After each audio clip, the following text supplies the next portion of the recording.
Alright, we're live. Hello, hello. And we're back here again, as always, with my badass partner in crime, LokoMotyv. How are you doing? LokoMotyv, I'm doing well. Working daily, keeping up with my streaks. And your streaks are... Working daily. Oh, that's what you meant. Nice play on words. Okay, so, back what you were saying a minute ago about the whole Occupy Wall Street thing, could you quote Immortal Technique again? Alright, so, sorry, Mortal Technique, I can't remember word for word what you were saying in that song. I don't remember what song, but I do remember you talking about how there have been cats that have done what we were just discussing, how you want to make a change, you join the police academy, and you try to end the corruption from within. And, yeah, of course, Immortal Technique, in one of his songs, said that exactly, where people have tried to infiltrate the system from within, but they couldn't because it wasn't enough power as one person to do it, so they get wrapped up into the corruption just to continue having to survive, live, pay the bills, feed your family. And yeah, I mean, doing that by yourself would be very difficult.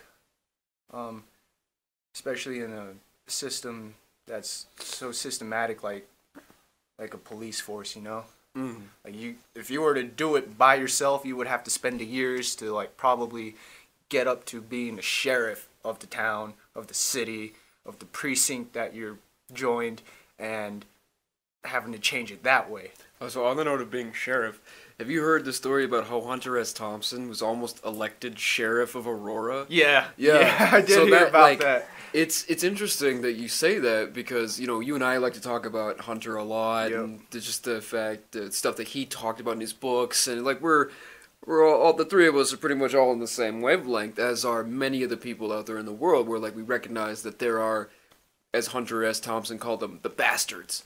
They're these bastards that run the world, and they're not... I've said this many, many times before, but I have to keep re-saying it because people just don't get it. They're not the Illuminati, they're not the Masons, they're not the Skull and Bones. All of those groups exist, but they're not the ones in charge. The real ones in charge may be members of those groups, but that's not the issue. Whoever is really in charge will remain nameless. Shameless plug from myself there. But that's one of the reasons why I call myself Nameless. I'm not one of the nameless elites. It's just an interesting coincidence that the ones who run the world are nameless. And they're nameless for a reason. They keep their identity hidden. So whoever it really is at the top of the pyramid, like the all-seeing eye or whatever the fuck you want to call it, we don't know who they are. Right. But they are out there, and they are the bastards. So, sorry, where was I going with this?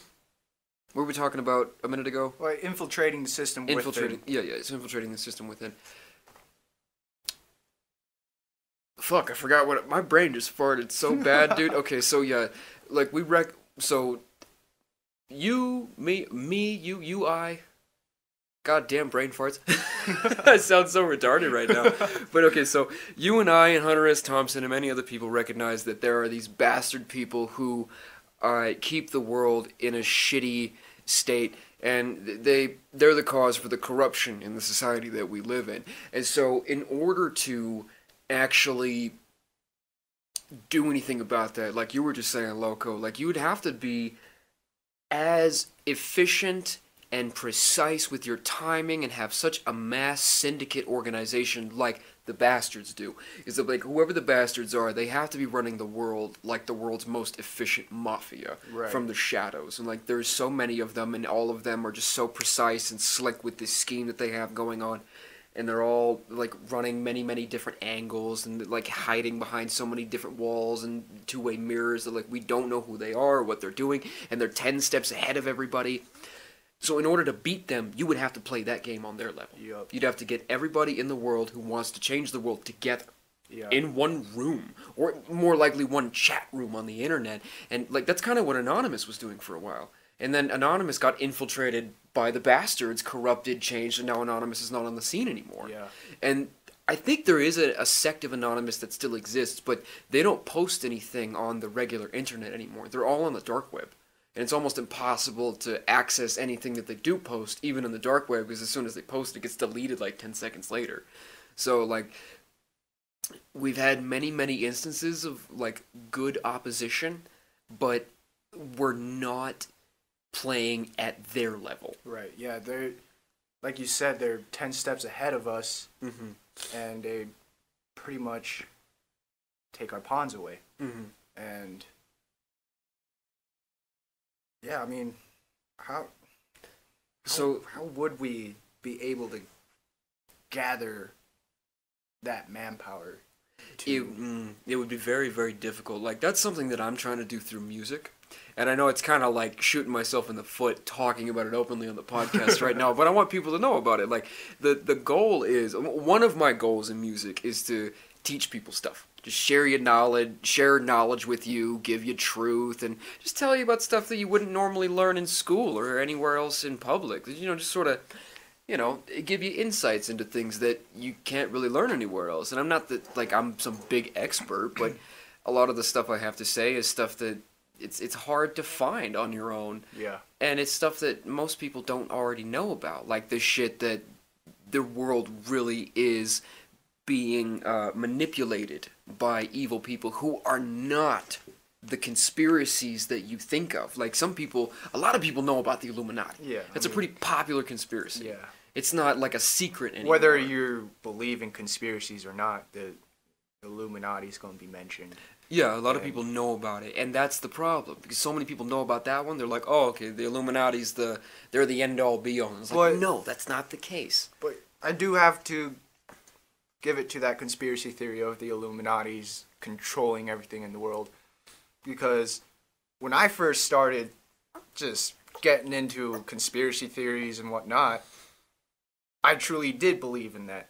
But after a while, you just realize the Illuminati's not really anything that's going to pretty much fuck us over in the end. You know? We don't need to worry about them, because they're not the ones who are really controlling things. I guess the Illuminati conspiracy could be called a gateway conspiracy. Yeah. It's a good starter for beginners. Yeah. Like, it'll introduce you to the idea that there are people who have more control over our lives than what we would want, you know?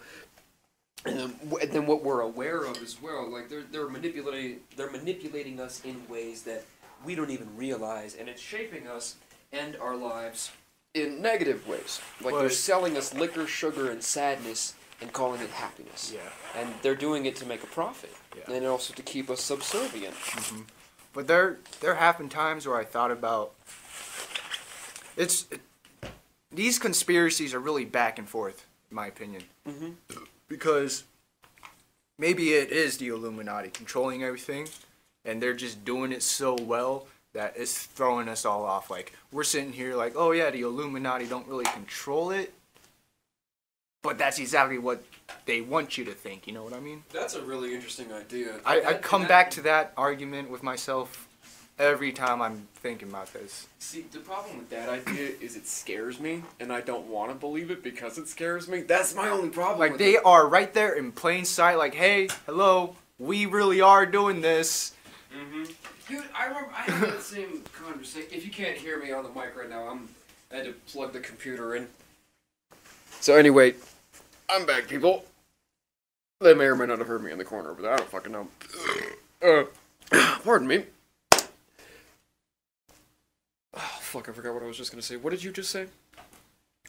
Illuminati hiding in plain sight. Yeah, okay, so I remember having that same conversation with my mother, like, years ago, where, like, she was pointing it out to me that she had noticed how the way that they're moving about and doing things, they're not even trying to hide it anymore. Right. They don't even give a shit if we know or not, because they are in such complete control that we can't do anything about it, and they know, and now they're laughing at us. Yeah. And it, like, so when you look at it from that point of view, it's very possible that the Illuminati is the top tier, and, like, what if they're the ones who leaked the information that, oh, hey, the Illuminati isn't really in control. It's a bullshit conspiracy. You know, we don't have any power. We're just a weird group of rich people who likes to get together and have sex orgies and do a lot of crazy drugs together. Some Aleister Crowley shit. Right? Yeah, some Aleister Crowley, eyes wide shut type shit. And I mean, like, if that is the case, that they leaked that as disinformation to like confuse people, I mean that would be the way to go. I mean if that's like fucking tactics 101. That's how you play chess. Yeah. Well, no, not chess, but I think that's in the art of war. That's rules of war 101. So I had this metaphor that I thought of a few minutes ago, right before you said, well, like, how would we infiltrate? And I don't know how to do that specifically, but in order to actually take them down, we'd have to start playing the game at their level. And metaphorically speaking, let's say that the opposition is playing the game on the level of, like, Carmelo Anthony. Right. I mean, we're good. We're definitely top tier. But they're fucking Michael Jordan. Yeah. So we need to come in like Steph Curry. We need to come in like this new young gunner who is going to beat out all of Jordan's records from the age of 19 onward. Yeah. Really just completely overtaking anything that they try to do. So if they're 10 steps ahead, we have to be 12 steps ahead. And it's a beautiful idea. It sounds cool coming out of my mouth as I'm saying it right now. I'm like, oh, yeah, that sounds so great. But then I'm like... You sit down, think about it. How would we do that? How? Because the only way for us to be even one step ahead of them is to know what they're planning. And there's no way of knowing that. Honestly, I don't think they even know. Like, I've long believed that whoever is controlling the world is not doing it of their own accord. I think they answer to a higher power of some kind. Yeah. I call them demons, but it could be... I don't know. I don't really know what they are, but they're entities that exist in another dimension that these world elites hail to and communicate with in different ways, whether it's through psychedelics or meditation or weird rituals. And now I'm starting to sound like fucking Alex Jones. And I mean, like, I hate that because some of the shit that Jones says is believable. It's digestible. 95% of it is just insane bullshit. But that 5%, you're like, oh, man, he talks about the shit that I talk about. Now I sound like I'm nuts because he's nuts. What if Alex Jones is a shill? Well, I mean... That's just, don't answer that question. Keep going. I'm not going to answer that question, obviously. Thank you. I was about to change this. Thank you. I was about to get back on the topic, you know? Yeah, thank you. Yeah, this is why I bring you on. You keep me on track. So, I mean... Like we brought up earlier, the name Aleister Crowley, dude. I do believe in magic. So do I, yeah. I don't practice magic avidly, like in ritual form. Well, you're not supposed to. I feel like you can. Well, you can if you're careful about it. That's what Crowley wrote. He says in his books, when he's like describing all these different rituals and telling you how to do all these spells, he'll tell you how to do the spell, but then right after that he'll say, don't do this unless you absolutely have to, and then here's all of the precautions and protective sigils and all the things you need to do before you even attempt to do the spell. Right. You're going to do all this precautionary shit. And if you don't do all of this to a T, you might get hurt in the process. Yeah. And then even then, there are some forms of magic, like the higher keys of Solomon, the greater keys. You're not supposed to do that shit. They even say in the books, like Solomon himself says, don't do this unless you're like a high-level magician or unless you're like, you have a death wish. Because a lot of these spells and rituals, especially in the greater keys of Solomon, are for summoning and controlling archdemons. Oh. Like there are archangels, there are archdemons. They are the elite top tier of the demons. They're the ones that rule the armies and run the show. Yeah, I didn't know about the demon That's world. Crazy. Yeah. Holy shit. And that's not Crowley. I don't think Crowley goes that deep into it, but Solomon does. No, yeah. And the keys of Solomon are like some of the most powerful forms of magic in the world. Here's an interesting food for thought, just something to ponder. If you ever look at diagrams of microchips, and then compare them to the sigil drawings of the Key of Solomon. Some of them are identical. Really? Mm-hmm. That's crazy. Holy shit. Yep. It makes you wonder, what are microchips? Is that some form of fucking black magic? Like, really, what is a microchip? It's a piece of green carbon fiber with gold lines connected by diamonds that magically makes stuff happen. Yeah, because they all talk about how it's all, you know, binary, you know. Silence! Electricity and all that, I mean electricity in general seems to be magic too. I mean, gotta think about it. Sorry, my alarm on my phone was going off. I have this alarm set to read every night, and it, like, sort of fucking going off right in the middle of your sentence. Could you repeat that? So, electricity being magic, pretty much. I can see how microchips could be similar to those diagrams of magic. Like, maybe microchips are using some form of magic. Yeah. And I bet you, and I guess from what I was trying to say earlier before, thanks, earlier was that magic in itself, like, I believe in magic because how when we make microchips, we use magic without knowing it. I believe that we use magic every day without knowing it either. Yeah, oh yeah. You know, whether it's with, like, our thoughts, or just the energy and the aura that we can give off just from emotions, from, like, having a bad day at work, having a good day at work, like, whatever it be. That's the magic that I be believing in. I also do believe in, like, ritual magic. Mm-hmm. I don't know much about ritual magic. I don't feel like I have a need to know much about it. Mm-hmm. Just because that seems like something you need to commit your time and life to. Yeah, ritual magic is complicated, and it's something that I've studied it a little bit, but I don't know enough about it to really be into it, because I don't get it. I know I've seen it work, and I know that there are certain rituals that actually can have a real-world effect. Like, it's not just pseudoscience or the placebo effect or you tricking yourself into thinking it's real. A lot of rituals are like that. It's just all in your mind. But other rituals are not. Like, other rituals, I mean, you and I have done some crazy shit. Yeah. Like, but I don't know why it works, and that bothers me. And, like, if I had a deeper understanding of the symbolism behind rituals, I think I would be more in tune with them, but they're so complicated. Like, I'm pretty sure the reason why certain ritual magic works is because of the objects and the pieces used in the ritual. They all have symbolic meaning.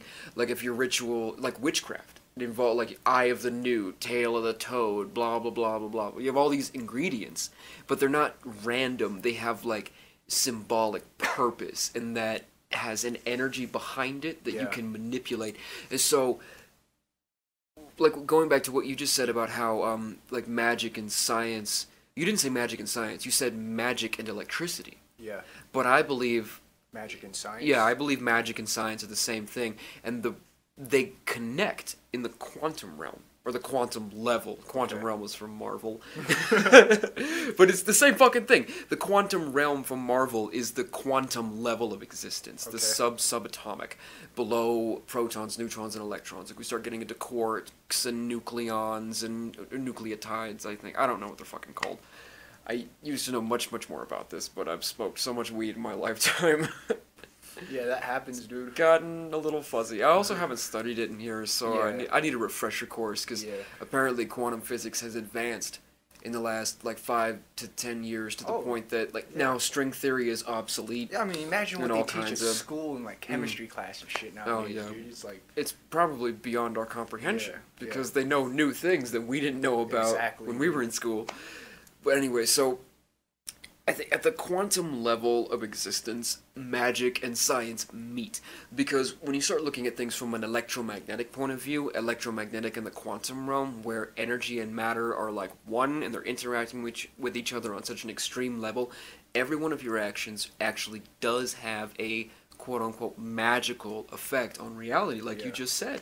Like, I read somewhere years ago when I was studying, like, spirit science and like meditation and metaphysics and things like that, I read somewhere that your breath has a direct effect on the outside world, because as you're breathing in, all of the energy in the atoms of oxygen and nitrogen that you're pulling in is coming into your body, mixing with your own energy, being affected by your mental and nerve energies and all of your frequencies. They're affecting the energies that you just pulled in, and then when you exhale, that new frequency that you just created by mixing all that shit together and churning it up, that comes out in your exhale.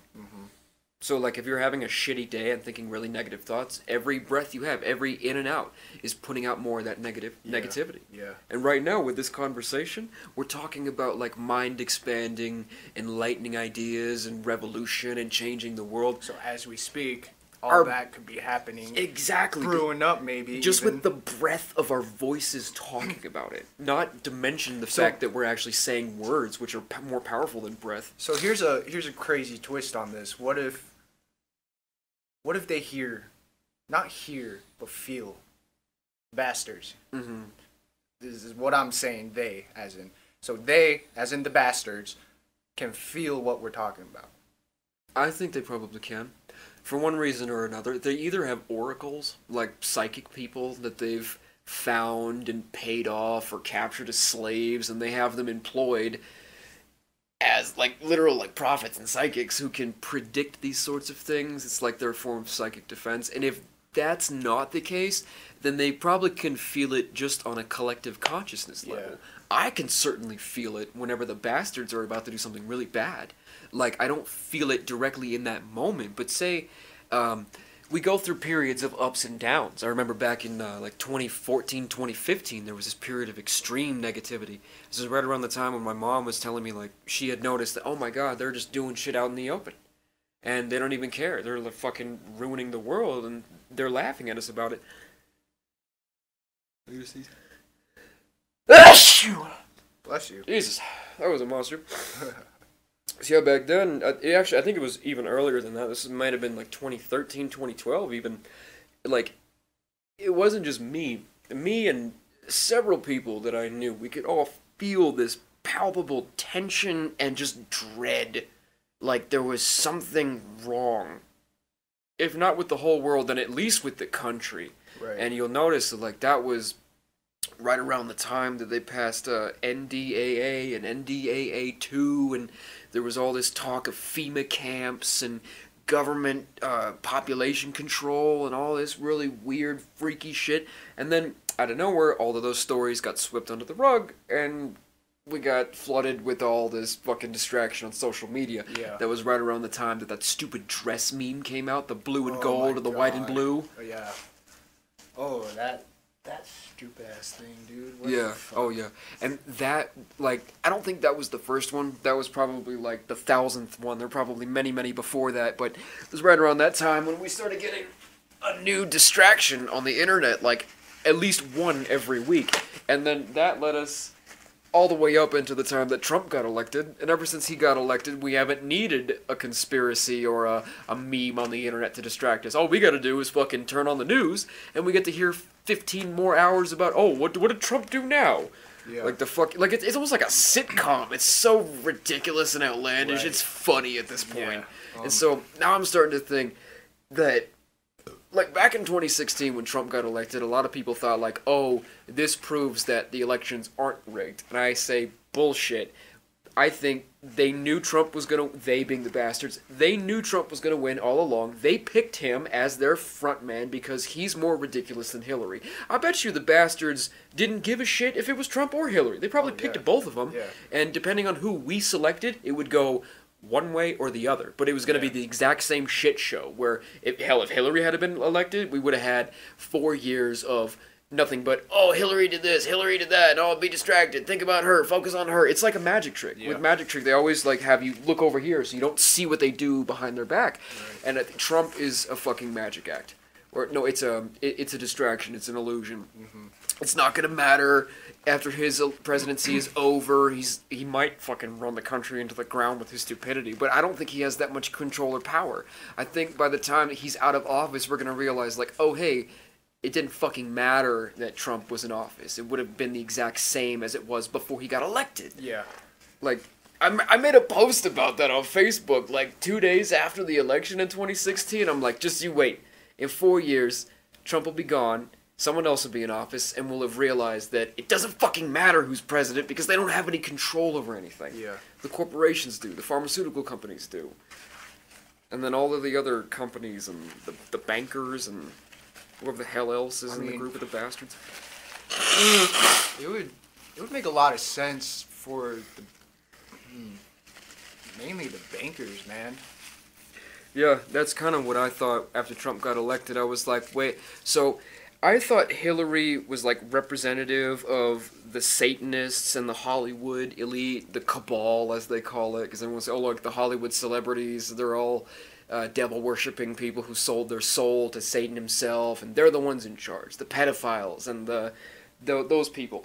Now They're probably in charge of like entertainment. yeah, definitely. They're definitely in charge of entertainment. And then behind them, there are the Zionist Jews that control the entertainment. It's not all Jews, but there is a sect of Jews called the Zionists that actually do have their hand in our media, and they do have a lot of control over what goes on in our media. And the liberal left, they have a lot of influence on the left, the extreme left. They have a lot of influence and power in that. But after Trump got elected, I was like, okay, so if Hillary represents the Satanist Hollywood cabal, then Trump represents the business and the corporations and the bankers. And since he won, that means the people who are really in charge are the fucking bankers. Yeah. And now, here's an idea. I just had this thought, like just now. Okay. What if there's multiple groups of the bastards who are all kind of like fighting a war in the background for complete control? And the 2016 election was like a grudge match between the Hollywood cabal and the banksters. Interesting. Both super powerful groups. Neither one has complete control over the country. And then they finally were like, yeah, now we got it. And Trump also comes with the mafia. He's got like who's his lawyer? The mooch. You know what I'm talking about? No, I don't. Okay, so I haven't been paying close attention for like 6-7 months, but for a while, like last year, especially in the summer, I was paying really close attention to like every time they would talk about Trump and all the shit going on with the Mueller case, because it was just interesting. It was like fucking like a bag of fucking potato chips. You just wanted another bite, just like give me more, give me more. It was fascinating. It was like a good show. That's why I watched it. Right, I didn't really care, but it was so entertaining. I'm like, oh, this is better than anything else on TV. This is the best sitcom they've ever come up with. I can't wait to see what next season's like. Oh, man. But, so, over the summer, Trump had all these things come out where, a lot of the people, like, in his cabinet and, like, one of his lawyers or something like that, they all had these, like, really auspicious, obvious Italian names. Like, there was one guy, he was like Tony Ravioli or something like that. Tony Ravioli. And then there was another guy named Santino Soprano or some shit like that. I'm making these names up. Obviously, but yeah, it's the pretty real funny. names were pretty close, and like somebody made the comparison. I think it was Bill Maher, where like you start looking at all these Italian guys he's got working for him, and it's like Trump is a businessman who got in bed with the mafia, and so that's what he represents. He represents the cartels and the mobs and the banksters. Probably the banksters and the corporations being protected by the fucking mafias. Man, if he's got his hand in the cartels, that might explain a lot about what's going on at the border. Yeah, oh yeah. Why he's like fucking trying to make the wall to keep them out, because like maybe he works for one of the cartels that's not in Mexico. He could be or maybe not even the cartels at all. It could just be the mafias. Yeah. Because I don't think the mafias and the cartels get along. No, probably not. I mean, they'll probably do business together, but they probably don't, They probably don't like each they other. probably don't drink a fucking... They're not going to drink together. They're not going to drink together. They're not Like- going to have a couple cigars together unless it's a business meeting. I think they're pretty racist against each other now that I think about it. Yeah. Like the fucking... The Mexicans would be calling the Italians goo-wop and all of those other slurs, guineas and this and that. And then the fucking Italians are racist as shit too. Like they don't like the blacks or the Mexicans, so that they probably hate each other. Right. They may do business just because they have to. Like there's only so many streets.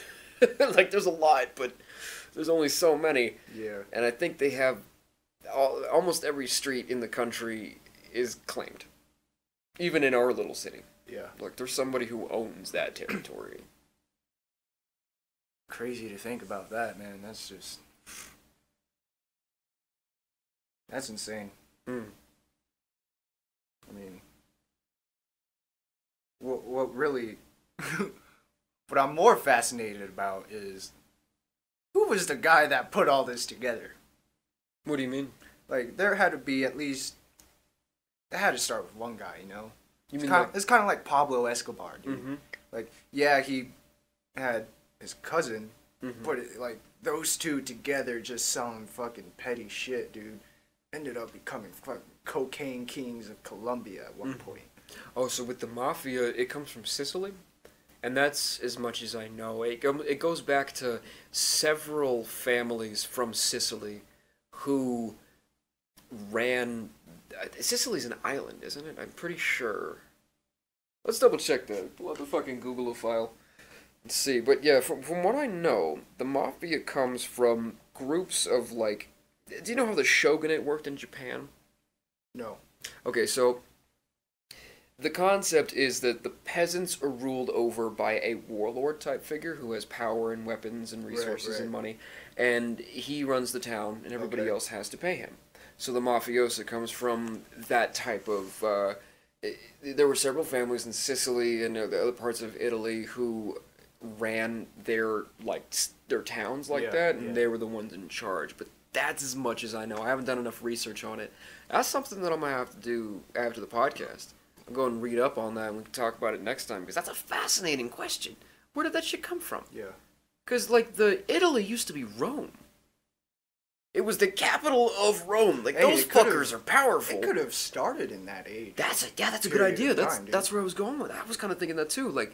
It could have been, the descendants of the old Roman senators. Right, yeah, maybe not even the senators were ruling the country. Maybe it was really the fucking generals of the army. Right, and so then after Rome was disbanded and taken over, well, it wasn't taken over, but after it was crushed by the German barbarians, they had the remnants, the old generals who maybe survived, they would have came out on top as the captains or their leaders of their villages because they had the military might. Yeah, it's kind of like Hitler after World War I, pretty much. Yeah. They had the influence and the power to tell other people what to do, and people did it without question because they're like, oh, we're scattered and disbanded, our country just got the shit kicked out of it, what do? Let's follow that guy. And next thing you know, they have kids, and then their descendants become known as the old families, the old guard who just had control. Yeah. Now, all of this is conjecture. We're going to have to double check all of this because it's a good idea. We like to theorize a lot of things. I mean, if you're ever listening, you're like, oh, that's factual right there. Please just don't be that guy. Or double check us, fact check us. Yeah. Do it, Google it, and then write a comment down below. I love it when people comment as long as it's not hate. Right. Hate is just annoying. I get that sometimes being a troll is funny, but I think there's a time and a place for it. Yeah, I mean... if someone deserves to be trolled, troll them. Trump. He's a fool. I don't care if you like him or not. Oh, I think Trump's a good businessman. Yeah, you're a fucking asshole. Well, I think Trump's funny. And I like the fact that he's a troll. I respect him. He's the king of the trolls. And that means that I hang off his nutsack like a fucking little faggot sucking his dick all day long. Because he's better at insults than anyone else. And it just, oh God, it makes the milk come out of my nipples. Oh God, oh, it's so great. That's what these people sound like. These Trump fanatics, these MAGA people. They're they're actually getting off on the idea of Trump being a bully. Mm-hmm. They like it. That's a cool knife. Yeah, that's an M-Tech knife. Huh. It's military grade. Nice. I mostly use it for cutting boxes, but it's also for protection. Yeah, man. I mean, how about Colorado, man? What do you think? You think it's what do you think's happening around our city? As far as what goes? As far as day-to-day life, it's pretty chill, right? And maybe it's just news outlets, they make their money off of fucking bad news. And not bad news as in horrible, shitty information. It's a lot of sad shit going on around here. A lot of stupid stuff, too. Mm-hmm. Well, I think that our city is definitely being overrun by several different crime syndicates and street fraternities that are operating very, very well in the shadows. And they have a lot of power and influence because they're paying off the right city officials and the right police officers, and they're getting away with all the shit that they're doing. Right. I heard from somebody just a few weeks ago. Actually, no, this may have been... I don't even remember when I heard this. Now that I think about it, it may have been like a couple of years ago. But there was, so my grandmother used to live in this part of town. She's passed away now, but so when she was still alive, she used to live in this part of town over on Jetwing and Fountain. Yeah. And just like 2 blocks away from where she used to live, they found a woman who had a Colombian necktie lying in the street. What? Yes. Where'd you hear that about? Someone who knows someone. Oh. I can't say who. Okay. Well, you don't have to say who. I was just curious about the Yeah, source. someone who knows someone who's part of like one of the Latino groups. I won't even say who they are, but there's several different Latin gangs operating in this city, and I mean that's what they do. You see a Colombian necktie, that's some Latin shit. Yeah. Latino, Latina. I think it's funny how we say, like, we call the Spanish cultures Latin when Latin is actually Roman. Right. Like, the Italians should be the Latins. Yeah. And the fucking Spanish comes from Spain, but you know what I'm trying to say. Right, yeah. The Spanish-speaking south of the border cultures. Everything Mexico down to fucking Peru and Argentina. Whichever one is on the bottom. I think it's Argentina. No. Is it not? The one on the very bottom of South America? The tip? The tip? Yeah, the tip tail, the bottom of South Isn't America. that Chile? It might be. Shit, I don't know. See, this is what Google is for. I'm gonna Google this now so we don't sound like fucking morons. I'm into, like, geography, so, like, I'm always looking at maps and shit for no fucking reason. Like, statistical maps, whatnot, dude. I don't know what it is about geography, like, the world itself. I just like looking at where the countries are for some fucking reason. I have no explanation why. It is Chile. It's You're cool. Right. Okay, yeah, so I see what you were saying. And since there's no video for this episode and you can't see what we're looking at, I'll just tell you, for those of you who don't know what South America looks like. So I was close. Argentina is like almost at the bottom of South America, but Chile runs along the border like, and it's this thin little sliver that comes in right below Argentina, right before Argentina gets to the end and says, "No, I cut you off." So what's to the right of Chile? Nothing. Nothing. Oh, so that is Argentina. Oh, okay. Yeah. Argentina and Chile are like right at the bottom, but Chile cuts it off right at the end and takes the tail. Okay. It's some snuck reason in I at thought the last Argentina was where Bolivia is for some fucking reason. And then Peru is above Chile. Yep. And Colombia is above Peru, and then Ecuador is nestled there in the middle between Colombia and Peru. Why the fuck does Ecuador exist? Both Colombia and Peru are fucking cocaine countries. Like, there's the good Colombian cocaine, and then there's the even better Peruvian cocaine that Immoral Technique talks about. And then Ecuador... that's where fucking cocaine comes from, dude. Yeah. Really? I thought it comes from Colombia. No. It comes from Peru directly? Like, they have to grow it in Peru? And then there's the Peruvian coke lords that sell it to the Colombians? Not necessarily. Okay, so explain this. How does this work? Maybe it's because I was watching Narcos on Netflix, which is a very good show, by the way. Very informative. Yeah. I haven't watched it, but I hear it's really good. The first episode, the guy that brings cocaine's interest to Pablo Escobar, I think was from either like Bolivia or Peru. And they were running the shit before Pablo Escobar was. And those are I think it was the Peruvians. Yeah. It must have been. They talk about that in the Scarface. Yeah. And then I don't know, maybe they're making enough money off of the other countries buying the fucking cocaine that they don't have to do any dirty work. That would make sense. Like if you are the supplier and you're only supplying wholesale. Yeah. And it's legal in their country. Yeah. Right? Well, I don't know about Peru, but it's legal in Colombia. Really? Yeah. Well, I'm gonna double check that because I've heard that it was because like in Colombia they have scopolamine, wherever the fuck that stuff is. It's called the devil's breath. It's the most powerful roofie in the world. You ever heard of this shit? No, I have not. Okay, so scopolamine is, like I said, it's called the devil's breath. Apparently, like an amount the size, like 1/10 the amount. Okay, so like you have a grain of sand, right? Like 1/10 that size is enough to dose somebody. What the fuck? And what they'll do is they'll put it on a piece of paper Like, I mean, it's such a tiny amount. Like, and trust me, the amount that they put on the paper is like 100 times the dose amount. Like, so they'll super dose you. Right. So what they do is they put it on a piece of paper, and it's such a like even 100 times the normal dose is still almost impossible to see. Yeah. It's like a yellow powder that comes from a flower, and apparently it's the national flower of Colombia. Huh. And this flower is everywhere.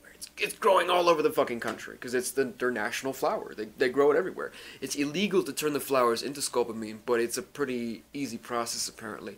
They extract this chemical from the flowers, and then it's like this yellow powder. So what they'll do is they'll look for tourists, and they'll come up to you with like a piece of paper on it, with like some really horribly written chicken scratch scrawl on it, and they'll say, "Hey, have you seen this address?" and like shove it really close up in your face.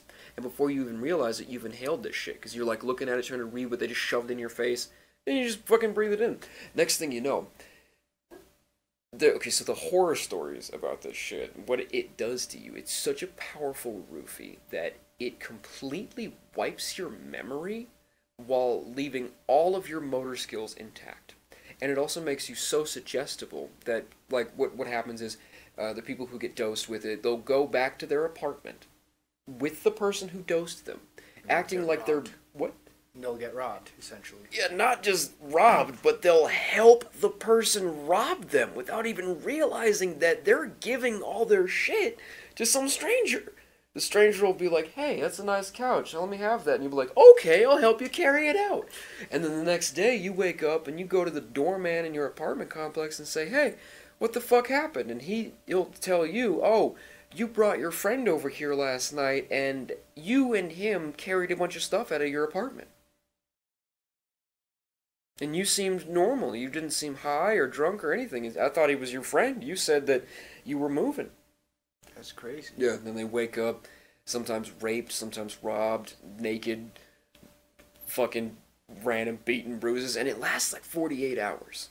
Whew, fuck that. Yeah, so I was watching this documentary on Vice about it, and they were down in Colombia. See, that's the shit that makes me not want to travel outside of country. Yeah, they're like, in the rest of the world, they have super crazy devil drugs. Like, I have faith in a lot of people in this world, but when I hear about that shit, I'm like, I am happy here, right, where I'm sitting. Don't want to go to Colombia, no matter how beautiful it may look. But a part of me thinks that's just some petty criminal shit right there, you know? Like, I don't think you'd be a narco to be doing that. You know what I mean? Mm-hmm. That's like some shit they're buying from the narcos to rob people so they can go on with their lives. But what do I know? I'm not a gang member. I don't indulge myself in that sort of life. I am a 9-to-5 guy that has 9-to-5 stress. Interesting. Okay, so I agree with you on that completely. I feel like the stresses of being in the mob or the mafia or being a drug dealer or in the cartel, it's just too much. I don't know how those people do that shit. You're talking life or death. Life or death. You get your whole family murdered for looking at someone dude. wrong. They'll cut you up with a chainsaw. So, no, dude. I just Googled this because I really wanted to know. Apparently, cocaine is legal in Colombia. Really? Yeah, it's illegal to sell it, but it's legal to have it, to use it, and to transport it. Okay. So, I guess that's their way of trying to decriminalize it to get rid of, you know, cartels and shit. Mm-hmm. Because that, yeah, that's been their battle, but maybe not. Since it's legal, maybe it's easier for the cartels to sell them. And here's something even more interesting. In Germany, it's been medically legalized. Really? Yeah, in Germany, they have medical cocaine. Huh. I wonder what it takes to get your medical coke card. Medical coke card. Like, "Doctor, I have trouble staying awake and keeping interest in conversations. I need something to help me give up my pep." Here, have a bump. Have a bump. The doctor that's interesting. I wonder how that does go. Like, medically legal, huh? Yes, you can get your medical coke card in Germany. Medical coke card. Well, that makes sense. It's the fucking Germans. They're like, "Und Doctor, me and my wife are having troubles. If we're trying to do the shit fantasy and I cannot keep my dick hard long enough, I come too quickly. I need something to numb me up." And the doctor says, "Oh, here you go. It's medical cocaine. It'll help you with your sex drive." Like they have the freakiest sex in the world. The Germans are so kinky. Oh, Germans. I love you, Germans. I don't know what it is about German people, but I like German people. Except the Shiza porn. Yeah, the Shiza porn, I don't... That's a real thing. What the German fuck? shit porn. That's a fucking very popular over there. That's interesting. Wow. Wow. I was just talking to a friend of mine a couple weeks ago about that. Like, not shit porn, That's but like about... worse than Japanese bukkake porn. Yeah, oh yeah, that shit's gross. Like, I was talking with my friend Stephanie about this a few weeks ago. Like, not about shit porn or bukkake or anything specific, but just about fetishes. And about, like, where does that shit come from?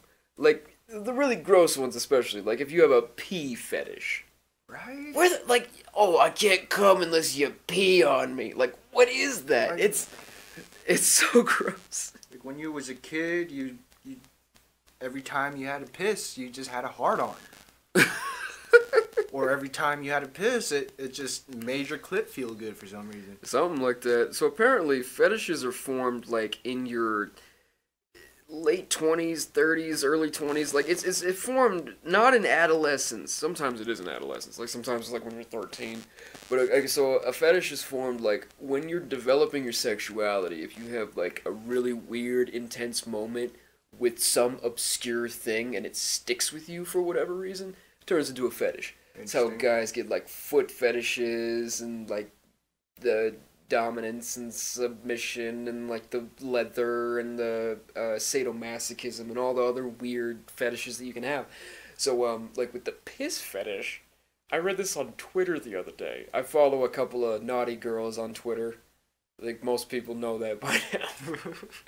It's like, that's not the only reason I use Twitter. Stop fucking saying that. Some people really think that. They're like, oh, you only get on Twitter for porn. And I'm like, no. There are porn sites for that. Like, I actually look up porn when I want to watch porn. But the shit that these girls say on Twitter is just so funny. Like, and they're not getting banned or deleted. Like, all these people are getting fucking taken off on Twitter and getting banned. Right, yeah. And they don't care about what these fucking porn star girls are posting. It's some nasty shit. I fucking bet. So, like, this one girl named Katrina Jade, she was like, here's how to get your man into piss fetish. She was, like, giving instructions on how to get him into it. And she said, it was, do you want me to tell you? I won't if it'll gross you out. I'm kind of curious. I don't want to know, but You're morbidly curious. Okay, we're going down this road. Yes. Okay, so here's what she said, and I quote, this is her talking, not me. I know it's going to be gross. I'm already warning you now, listeners. But this is what she said. So, she's like, if you want to get your man into piss play, have him come with you to the bathroom. And as you're peeing, this is the woman, by the way. So the woman sits in the toilet and starts peeing. And you have your man watch you. And now you start, no, what did she say? She said, grab your man's hand and put it in your pussy while you're peeing. And let it get all wet with piss while he's fingering your pussy. And then when you're done peeing, suck all the piss off. And if that doesn't make him hard or get him turned on, he's gay. Or she said something like that. And I'm like, ew. That's fucking gross, dude. that is gross. I mean, like, it's like Bear Grylls of sex right there. Dude. I That's know, weird. like, yeah, but that being said, Katrina Jade is fucking nasty. She says shit like that all the time. She like, maybe she's being a troll. she might be, I don't fucking know. But she's one of the people that I follow for that reason, because it makes me laugh. Like, I see that and I think, like, if she's not being a troll, someone's really into that shit, and that to me is hilarious. Like that cereal shit you showed me. I know. Oh god. That was nasty. I know, that was terrible. That was one of the worst things ever. It may even be worse than like African people. You know what I'm saying? Like, it's What the fuck? That what? And that's not racist. This has nothing to do with being black or white. I just mean if you're from Africa, you may be the worst thing ever. Oh my god. Because people come from Africa, according to the anthropologists. So we're the worst thing ever. Yes, we are. We're a scourge to the planet. We're scum. Fucking scum, bro. I'm kidding. That was a Louis C.K. joke that I just stole. I have to give credit to Louis, because... Yeah, no, that's his fucking joke. You be stealing jokes all the time, man. I do. At least I give credit for it. Oh, yeah. I'm not ever gonna steal a joke and say that that was mine, because that's dirty. Also, I'm not a stand-up comedian, so I don't really feel bad about stealing jokes from comics. Like, if I was a comic, I wouldn't do that shit. Oh, yeah, yeah. Like, I'm a rapper. I'm not stealing jokes. I'm just quoting people who professionally tell jokes, because I'm not funny enough to come up with that shit on my own. Oh. Man, what an interesting talk we are having. Dude, I'm having a lot of fun with this one. Yeah, me too. Although I do have to use the bathroom. Well, you're welcome to take a piss if you need to. Well, that's TMI, and we're in the middle of a podcast, so I think we just might chill. Shit, man. Not to bring the stress of work around, you know, but how's Panino's? It's a really interesting place. So I started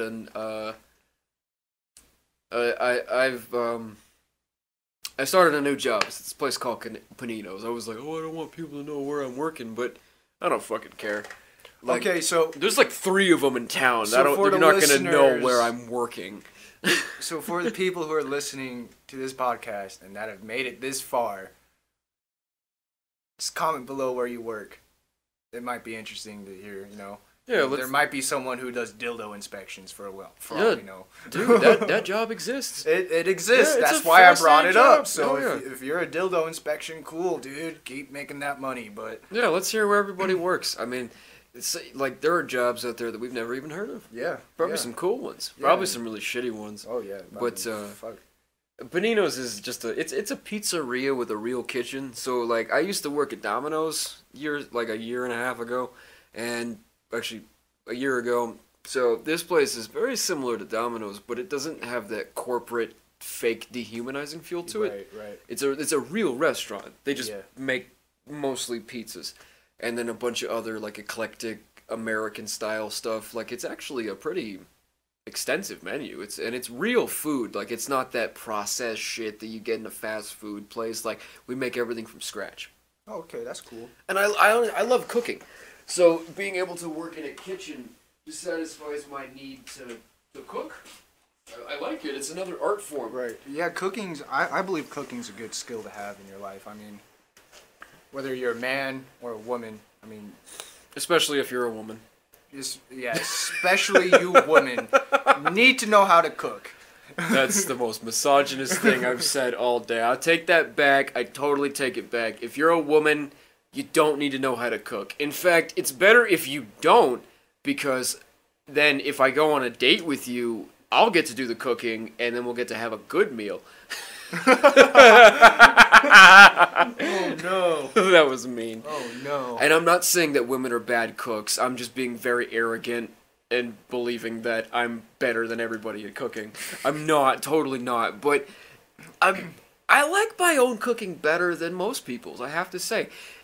I think it's just like a cathartic thing. It has something to do with like the karma of you putting your own time and energy and effort into this little artistic creation, and you get to personalize it, and it's like you get a little bit of your own essence back from eating a meal like that.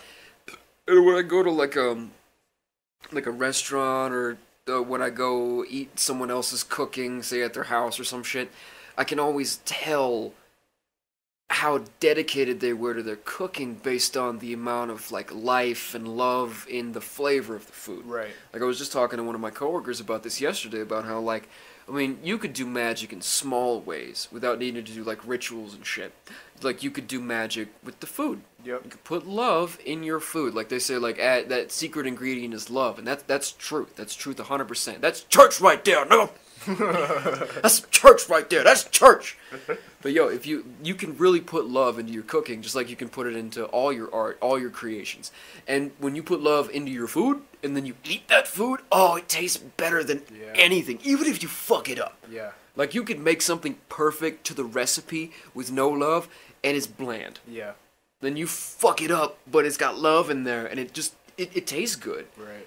To a certain degree. I mean, you can fuck something up so bad that it's just inherently bad. Doesn't matter how much love you put in there, it's gross. Right. It's like, you gotta throw that shit away, man. Don't eat that. Fucking shit, man. Okay, I'm going to do my business. Yeah, okay, so Brian is gonna be back. He's gotta go to the El Baño. El Baño. So, if you haven't already heard, and I feel like I've been doing a terrible job of promoting this. Like, I've been promoting it on social media like a motherfucker, but I don't think I've talked about it on the podcast enough.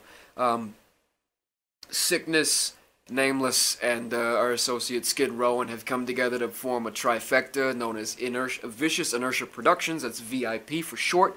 And we're doing everything from graphic design to music production to video production to mixing and mastering your tracks to possibly doing other things in the future. Like, if you want merchandise design for you, like say you want a graphic design for your business, like a logo, and then have that logo put up on a t-shirt and we send that to you. Like, we're going to be doing all kinds of different multimedia services, also selling our own products. Like, we're going to have Vicious Inertia shirts, hats, there's going to be Nameless, Sickness, Skid Rowan shirts. There's going to be merchandise for everybody in the business and all the different people that we have working for us. All going to have their own merchandise lines. And then Vicious Inertia is going to have its own merch. And like, I want to get really weird with it. Like, it's not just going to be hats and t-shirts. Like, it's going to be like sunglasses, car rims, car floor mats, fucking car rims. Yeah, we're going to have fucking rims with Vicious Inertia Productionz on it. Better Like, be some goddamn spinners. yeah, they're going to be fucking tight, dude. It's going to be the shit. And so hit us up. Vicious Inertia Productionz at gmail.com. And Productionz has a Z on the end, just like Nameless does. So it's Vicious Inertia Productionz with a Z, all one word, at gmail.com. And hit us up for literally anything under the sun that you can think of for commission work, except for like embroidery and clothing and chair reupholstery. We're not doing any of that shit yet. But yeah, any kind of multimedia service you need, hit us up at VIP. And we got a really cool new special going. Since we just started, everything is 50% off because, you know, we want to get business rolling in. And once you see the products that we have, you're going to love it. I guarantee you. And I know it sounds like I'm trying to sell you something, because I am, but I'm not bullshitting you. Everything that we have at Vicious Inertia Productionz right now, everything that we're working on, it's going to be VIP status. Not just because we're called Vicious Inertia Productionz, but because we want it to be exclusive, top-tier material. We're not trying to, like, rape anybody over the coals or fucking, like, screw you over or sell you snake oil. We just want to give you cool, clean products that enhance your life. And for now, all the products we have to offer are multimedia, but eventually you'll see we're going to have much more. Like, I want to start getting into, like, cosmetics. We're going to have, like, fucking soaps and fucking colognes and perfumes for the guys and the girls. We're going to have, like, health supplements, weight loss supplements. We're going to start selling, like, exercise equipment. Just get really fucking crazy with it. Put our logo on anything we can think of. Crazy with it. Yeah. But I want to enhance people's lives, and I mean, that's cool. That's cool. Do you guys have any products out right now, or no? Well, you said multimedia. Yeah, everything we have out right now is services offered. Okay. We haven't actually put any products into production just yet, other than our own personal VIP items. happy endings. Look out for that. No, we're not giving out happy endings. This is not a massage parlor in the red light district.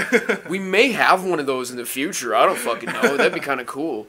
But no, yeah, what we have out right now is, like, you can get everything that I've released in CD form, like professional press CDs with the cover art and the image on the disc, and it looks all pretty. And like everything I've released, you can get in CD form. Everything SIK has released. I don't know if he's got any discs out. You can get all. Basically, you can download all our music for free. You're gonna get all that, and any multimedia service you need. Like if you need something designed for you, like a graphic for your business, a logo. If you need like cover art for your next album, or like a music video done. If you need a track mixed and mastered, we're offering all those services. That's all we have for sale right now as a business. But I just want everybody to know what we will have coming soon. All right. Because we're just gonna do everything. That's pretty dope. I'm gonna get some merchandise, you know, have like a memento, like first VIP Productionz t-shirt, hat, man. Dude, that'd be dope. Back on it. Shit, that'd be fucking awesome. Sweet, like, man. Me and Sickness have been talking about bringing you in on it. He just doesn't know. He hasn't said yes yet because you just have to. He wants to know if you're gonna be consistent or not.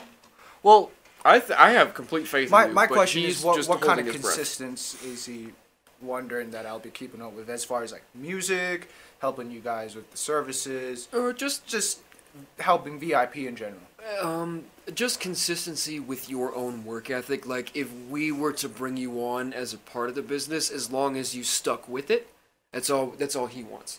And I have complete confidence that you'd do that, because if you really, dedicated yourself to something and you're like, yeah, I want to see, let's give it a shot, let's see what happens. Because like, you're a powerhouse when it comes to making things and working hard. Yeah, I mean, to be honest, back when we did hang out with Sickness back in the day, I mean, I was blown out of my fucking mind. Mm-hmm. I didn't know what the fuck I was doing, Mm-hmm. I'd be stoned, not to bash down on weed, but me personally, when I'd be stoned every day, all day, every day, it didn't serve me any good things as far as priorities to my life.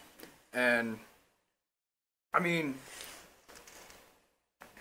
yeah, I don't know. I mean, I could definitely, I'm definitely willing to help you guys out, Mm-hmm. Like, I try to, share your guys' posts and stuff as much as possible, get it out there, even though I'm pretty sure nobody ever sees it, and if they do see it, they're just scroll right past it, but oh well, it's the effort that counts. Mm-hmm.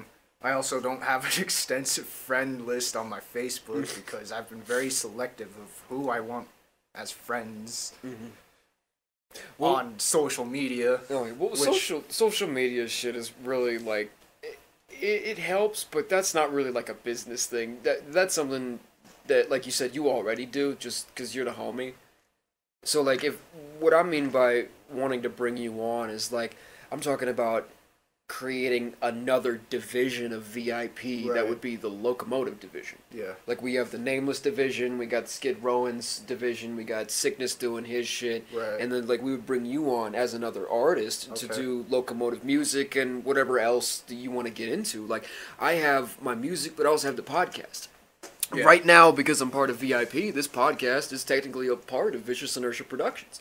They don't have any control over what I do. I say what goes and doesn't go on this show. Right. But it's just free expression of art. Yeah, exactly. Yeah. And it, like, the whole point was to create a conglomerate where people who are really dope could share and gain from each other and with each other. Like, we all help each other out. Yeah. And like, we have this conglomerate group of elite fucking artists who are able to provide an amazing service and also just put out an amazing product. Right. Like, our main product is going to be music. I mean, I made it sound like we're going to have like this fucking Amazon store filled with all kinds of shit, and at some point I do want to have that. I want to, cool. Yeah. Like, kind of similar to a bunch of other record labels. Like, they have all kinds of different fucking merch, and I want it to be more than just merch. I want it to be products that are actually useful to you, because as much as a t-shirt keeps you warm, it's not going to fucking help you lose weight. Yeah. So, like, if we could do some VIP health supplements, or, like, it wouldn't be us making the supplements, because I don't know how to do that shit. We'd have to find another company and partner with them. VIP pretty much, kind of like what other people have done. I don't need to name drop every 10 seconds, but yeah, that's what I want to get into that. Like, so if we could find a company that like a startup company. Yeah. Somebody else who's like just getting out there and then I vibe with and has the same ideas as me, and then we bring them on and make that another division of VIP. And like the supplements thing, I really want to, the supplements and the cosmetics, I really want to get into that. Like, I know There's a lot of people doing that right now, but I don't think it would hurt to have more. It's one thing that you can never have enough of is hygiene products and health products because you're helping people. I mean, that shit goes fast. Like, it's very disposable. It's not like you buy a bar of soap and it lasts you 2 years unless you're a fucking filthy person. A bar of soap goes in, what, like 2 months? And, like, if we... the reason why I wanted to get into that is because, like, with the cosmetic shit, I wanted to, like, have a line of cosmetics that was, like, themed for rappers. Like, what if you had rapper body wash? Made you smell like you just came out of the studio. That'd be cool. That would be really cool. That'd be pretty sweet. Now, obviously, it wouldn't actually smell like a sweaty studio, because that would be gross. Yeah. Or it wouldn't smell like a concert, either. But, whatever fragrance that just puts you in the mindset of hip-hop. I want to do some shit like that. Right. Like, other rappers have done that, too, but I haven't really liked the shit that they've put out. So I'm like, let me do my spin on it and see if maybe I like that. Like, if I put it out and I'm satisfied with it, that's all I need. That's why I do remixes of mainstream songs. It's like I'm not satisfied with the way they did it. I'm going to do my version because I'm doing a different kind of hip-hop than them. The shit that I do is for the people that like my kind of shit, our kind of shit, because you and I did the same kind of hip-hop. It's like this underground, lyrical, with a message style.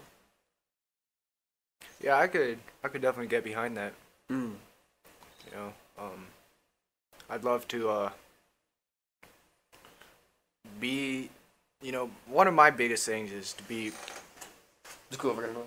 Yeah, go for it, dude. I bought that for us. Like I was saying, one of the biggest things for me is being part of a business or starting my own business. And what I mean by being a part of a business, I don't mean just being employed under a business. I'm talking like I want to have my hand in the part of the shares. You want a finger in the pie. Yeah. Not just one finger. I want to have my whole fist in that pie. Yeah, I want to be fisting that pie.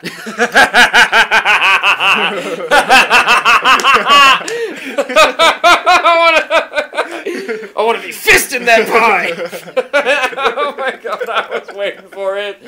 Wait for it. I know you were waiting for it. That's why I said it. It's the setup. He fucking caught it. That was a home run. But yeah, I mean, I'm tired of just being employed, and like corporations and mom and pop shops are completely different things, you know. Corporations, there's a fucking chain of people, thousands of fucking people that you gotta go up to, you gotta work for years and shit that isn't promised. You know, in mom and pop shops, they're just like, I wouldn't say they're dead end, but for the employers, or for the people that are employed, it feels pretty dead end, you know? Like, there's nothing wrong with sticking with a company because you like the people, you like the work. That's cool, man. That's how you like it. But me, personally, I want my own business. You know, I want to be the guy that's employing whoever needs a fucking job. I want to be the guy that's making the money, and not necessarily money is all that's the main focus, is not the money. Like I'm a people person, man. So I want to do something that, like, for example, like I work on cars. Well, I used to work on cars, which is weird to say because I'm only fucking 22. Isn't that weird? When you're young, but you start talking like you're old. Yeah. It just comes out your mouth, and you're like, oh god. But like the company I work with currently, they switched my role into being a mechanic to fix their cars to sell, into I'm the guy that sends these cars out to mechanics, and then we get them back from those shops to sell. That's not what I want to fucking do, man. Yeah, that sounds like really boring. There's no fucking experience to be learned from sending cars out to be fixed, when my goal is to learn how to diagnose and correct that problem with your fucking car. And what bothers me is, like, I get that experience in a way that when someone buys a vehicle and they have a problem with it, we offer free diagnosis. But here's the problem that I'm having with that. I don't know a whole lot about fucking cars, dude. Like, I'm still learning. That's the reason I took on this job, because they were teaching me. The guy that was the head mechanic, he was teaching me things that I didn't know. And then all of a sudden, things happened, and everything got switched up. And it just doesn't serve me any purpose as far as goals.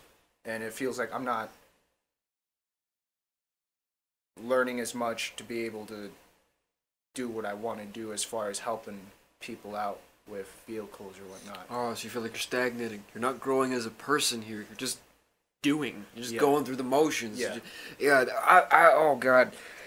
My last job was kind of like that. I was working at a liquor store, and I had a lot of really mixed feelings about it, because part of me loves drinking, part of me doesn't. I think that if you drink too much, it's a hindrance. Hell, part of me thinks that no one should ever drink ever. But I also think that there are times when alcohol can actually be a benefit. I think one drink, even two, is not going to ruin your life, unless you're such a lightweight that you snip a shot of Jägermeister and let the entire football team run a train on you, Oh, God. and you're on the football team. Oh my God. That was a bombshell.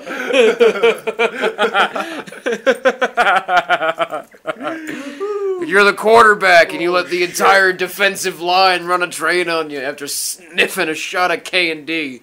KD. It's not KN. I used to have a customer. He would come in every day and call it KND. Interesting. Wow. I have no idea why he did that. But anyway, so that's what it felt like working at this liquor store. It felt like I was not growing as a person, and I was like, I'm selling people booze. I'm feeding their addictions. Now, I mean, obviously, liquor stores have to exist so that it's not controlled by the fucking mob. If liquor stores didn't exist, that wouldn't eradicate liquor. It would just put the substance in the hands of Al Capone. Or those types of people, because that's what happened when they tried prohibition back in the 20s. So you have to have it legal, and that's what they should do with all other drugs. They should legalize them and then distribute them formally, naturally. But I just felt so weird in the liquor store. Like, you see firsthand people who have a real problem, and they come in every day. And while I was working there, I developed a problem, because I was surrounded by booze all the time, and all I ever do is talk to people about drinking.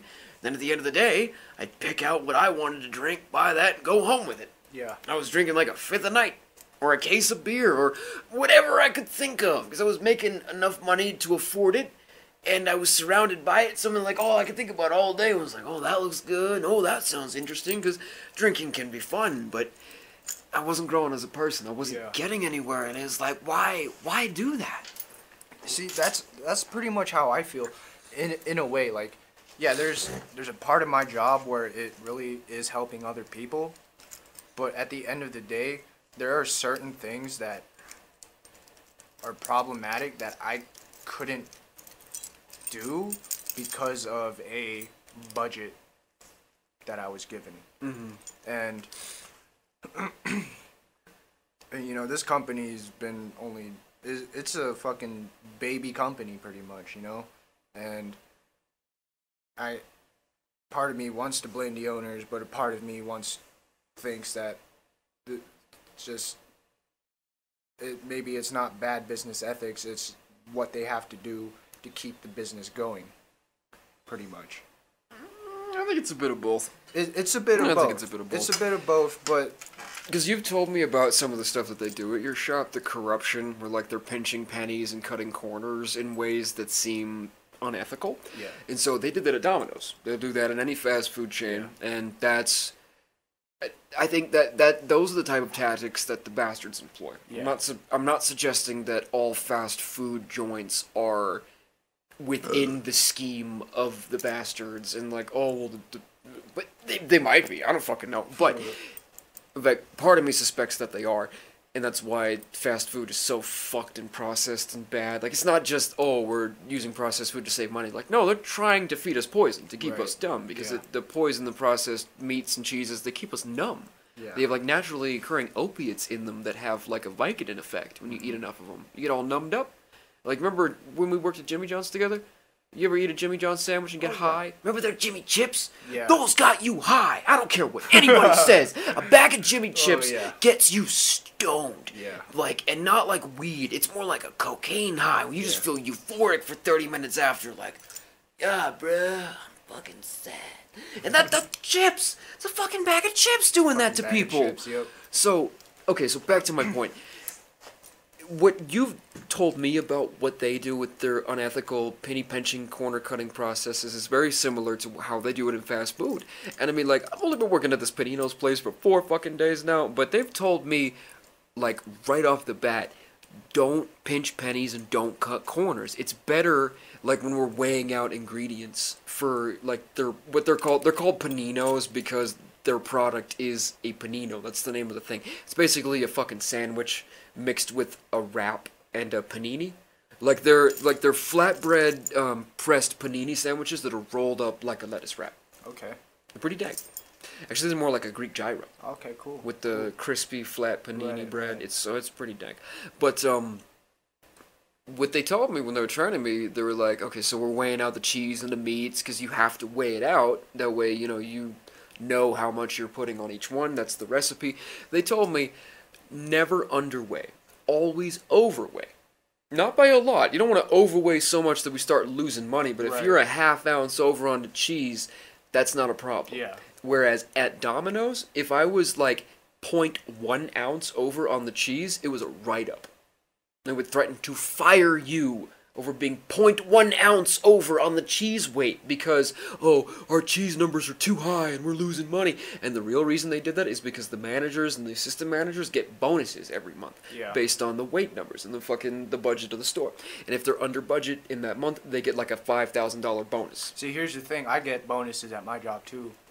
And that's their way of saying cut the corners. Mm-hmm. And it's like, I get what they're saying, how they're like, they're going to give you a bonus as a reward for helping the bosses make extra money, but what you're doing is gypping your customers. Yeah, at the end of the day, I work for the customers, Because this is a fucking car dealership, man. Like, put yourself in the shoes of needing a car, and you have enough money to put down payment on a car. And I mean, it's a used car, so you got enough money to put a down payment on a car. And you got a job, so you got enough money to make monthly payments on a car. And the people come here expecting at least a decent car that's going to get them through until they can get to the point where they can purchase a brand new fucking car. Yeah, oh yeah, like that's where the term lemon comes from. Yeah. Where it's like, if you sell someone a lemon, you're considered a piece of shit. And like, a lemon car means it's a shit car. It's like, I spent my hard-earned dollars in cash on this vehicle that was supposed to be a godsend for my family. It was going to help me get back and forth to work. Now I can get back and forth to the grocery store and actually buy enough food to fit in the trunk. Because if you have to ride the bus to the grocery store, you gotta go 2 or 3 times a week because the only things you can buy are what you can carry. Yeah. And I've been there where I had no car, but I had to get to the grocery store, which was like 5 miles away, and like the area of town I was living in, there was no way I could have walked that, bought my shit, and then walked back the 5. Like, and even if you are walking to the grocery store, you still have to buy what you can carry. Yeah, what you can carry. So, like, I could easily have walked the 5 miles to the store. That's not a long walk for me. I like to go on long hikes. But you can't fucking carry a grocery cart full of groceries back home. You cannot. And I tried one time. I didn't take the cart with me because that's illegal. They used to be able to steal the carts from the grocery stores, but now they have like electronic tags on them, and the wheels will stop working when you get outside the parking lot. So that's how they keep homeless people from stealing their shopping carts. Right. But yeah, so I bought like almost a full shopping cart's worth of groceries, and I bagged it up, and I was like, you know what, I'm just gonna man strength this home. And I took the bus, because there's no way I'm fucking carrying that 5 miles. It was like 15 fucking bags. But trying to get on the bus with that, I mean, like, the people listening to this, you can't see what I'm about to do with my hands, but I mean, like, I have my hands about 4.5, 5 feet apart. That's how wide one bundle of groceries was, and I had 2 bundles, one in each hand. So we're talking like these massive loads, just fucking, you can't get on the bus with that. Yeah. Like, the bus driver was nice to me. She didn't say, oh, she wasn't mean about it. She was like, oh, she was kind of like pitying me, because she could tell that, you know, I'm just trying to make it by, doing what I have to do, but it was just so awkward. And it was like a 45-minute bus ride home, which should have been a 10-minute drive. And I had frozen meats in there, like some beef. And when I think they fucking thawed, and I had to refreeze them. 'Cause I remember I bought some burgers. They were like these really good bacon and cheddar Angus steak burgers. And every single one of them made me sick. Because it was in the middle of summer, in this past summer when we had that heat wave in June. High heat June. And those fucking burgers didn't just thaw, they started to cook in the bag. That's a joke, I didn't actually get that hot. But no, that's dangerous. When you have frozen meat that pre-thaws that much and it's just sitting out in the bus air, waiting for you to get home, and then you gotta run up to the fucking apartment and stuff it in the freezer and hope that you don't get food poisoning, which I did get. I did get fucking food poisoning from that shit. So yeah, going back to your main point. When you're buying a car, it's supposed to prevent all of that bullshit. Exactly. A car is supposed to be your assistant, and it's a lot of money. It like, is. Even $1,000 is a lot of money. That, yeah. And, you know, it's... Can I bum one of those from you? It just doesn't justify to pay $4,000 or $5,000 for a car that you know that I, as the guy that has, and you know, what makes me feel bad is I'm the guy that has to lie and say it's okay. And I really hate that, you know, because I'm not here to screw people over. I'm here to, I not only did I get this job like to learn, to better refine my skills. You know, later on as I was working with this company, I realized that, oh, we're not just selling to like people who have money. We're selling to people that don't have the fucking money, but they have enough money to get a car. Yeah, no, yeah. So like I was saying, it's a godsend. It's supposed to be something that helps them, that improves their life. Yeah. And if you're selling them something, like you're scamming them, saying, hey, I got this great product, come down here, you're gonna get a deal on something that's supposed to be this really powerful tool. It's a machine. It's a fucking vehicle. It's a motorized vehicle. 2-3 days later, you come back, hey, my car's not what you guys said it was. And they can't back out from... Because of the anti-lemon laws, where it's like... And then for those who don't know... They can choose to stop paying for that car and we can take it back, but...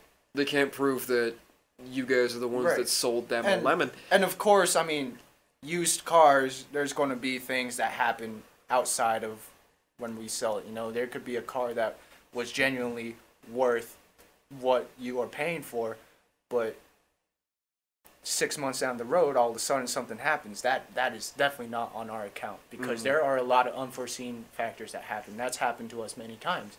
But there's just shit that I know that needs to be fixed, but I just chose not to fix it because that was the most expensive repair on the fucking ticket. Would have taken up your whole budget, and then you can't do anything else. Yeah. Essentially. Like, the car has a fucking windshield crack, that's going to be unsafe, and I have to choose between the windshield and your fucking struts, man. And that's a hard decision, because either one of those are vital. Like, you and depending on where I send the car out to get those struts fixed, it can be either $400 or cheap as fucking $150, and we buy the parts, which is going to be about $300 either way. They're just saving $100. So, I mean, you know, the owners like me. I like the owners. They're cool people. They're just the way that the business is run. I don't agree with it. I hate the fact that I have to lie to people about cars being okay. I mean, just yesterday, a guy that works on cars came by to buy one of our cars, you know, and he's all like, yeah, dude, I just drove this, you know, doing the inspections, and I was like, this instrument cluster is not right, and all this, and I was like, hey, I'll tell you what, knowing that sunroof, we had to buy a new sunroof for that thing, which doesn't even fucking work correctly. Pardon me. I had to cheap out on some of this shit. Really? How Yeah. come? Oh, I already know why. I don't know why I asked Because we bought a sunroof for it. that. Yeah. Oh, yeah. I already sent it out to get new struts for it too, because it was bouncing like a motherfucker, dude. It was bouncing like in an unsafe way. Like if you were going too fast on I-25 and you hit a big bump, that car could have flipped up forward, dude. That's dangerous as fuck. Yeah, so I, of course, you know, had that repaired. But there's like another thing wrong with it that I didn't know was wrong with it. It was the instrument cluster. You could be going 30 in a 30. You're going 35 speed limit, but the car's rating you're going 80. So it's like, what do I do? No, exactly, exactly. And now, see, I think that right there is indicative of a problem that we have in society. And other people have talked about it, but it's something that it's still, like, people still struggle with it. And it's finding a job that is best for you, where, like, I don't think it's bad to have a job. Like, even if you want to be the boss and you have to work for somebody else until you make it to the top, that's not a bad thing. No. As long as you're in a business where you're growing as a person. Like, if it's not benefiting you in a personal way, you shouldn't be doing it. And a lot of people don't accept that idea because they're like, oh, work is work. It doesn't have to benefit you. You're just here to make your money and go home. Just do the job. And I'm like, that it shouldn't have to be that way. It should be where, like, you can get a job where you do the job right, you make your money, but you're still growing as a person, whether from your interactions with your coworkers or from your learning experience in that profession. Like me, where I'm working now, I don't want to work at Panino's forever, but it's a nice environment. I like my coworkers so far, and I feel like I have, even just in the last 4 days, I mean, I've learned a little bit while I was there, and I'm definitely gonna walk away from this job someday being like, yeah, I'm glad I did that. Right. And those should be the jobs that are available to people, and there's not enough of those. Yeah, and I'm not going to, like, it may sound like I'm fucking putting this business down under the bus, but really, I mean, there has been, there's more times that I can count that have benefited me as far as personality-wise, coworker relationships, and experience-wise. But just this past couple months, I just realized, like, holy shit, dude. What's happening? Yeah, it's not enough. Like, the benefits don't outweigh the negative aspects of it. Like, it's been more negative than it used to be. Like, when I first started, like, 2 months ago, dude, everything was fucking great, you know? We were all having fun. We were selling fucking cars like crazy and shit. And then all of a sudden, like, people got lost, things happened, and it just, yeah. I mean, shit happens. That's all I can say. Shit happens.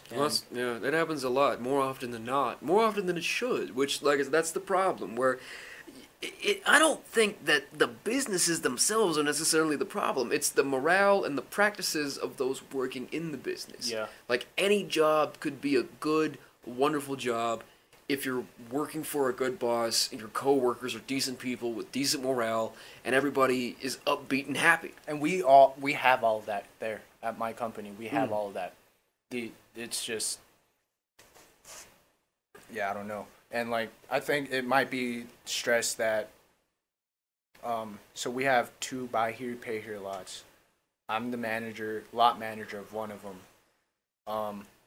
The other lot manager quit. And he hadn't even been in that position for, like, 2 weeks, dude. He was a salesperson before then. And he quit. And apparently it was because he didn't get a bonus because he wasn't doing what he was supposed to do in that position. But it just, I don't know. So I somehow became lot manager of 2 fucking stores.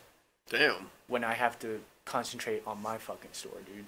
That's insane. Well, it's a nice Battlefield promotion, but that's really stressful. That's gotta be, like, crazy.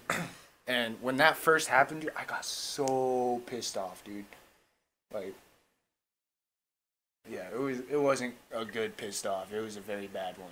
Oh, I could bet. Like, when they dump something like that in your lap before you're prepared for it, that's just setting you up for failure.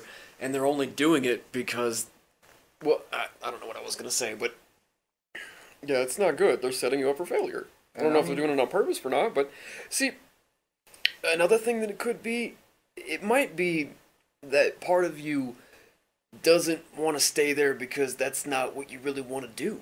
It's not. It's not at all what I want to do. I don't want to be sending cars out to fucking be repaired. I want to be the guy that you're paying to repair. Yeah, you want to be an actual mechanic. And I mean, and I mean, like you just said, you want to be the boss. You want to be the guy hiring employees and running the show. And like if that's what you want to do, I think that's what most people want to do. They want to be the captain of their own ship. Yeah, and we all do. If that's what you want to do in life, you have to pursue it.